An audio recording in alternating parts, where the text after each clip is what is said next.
समेधया स्वाहा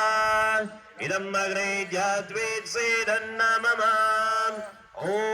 समिधाय अग्निं दुवस्यतग्रितै बोधयतातिथिम्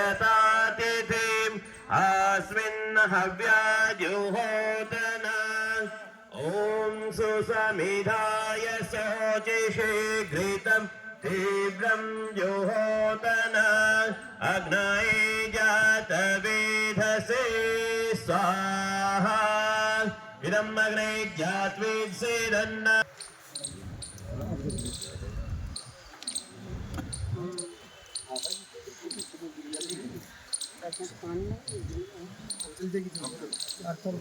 ॐ तन्तसमिद्भिरङ्गिरो घृतेन वर्धयामसे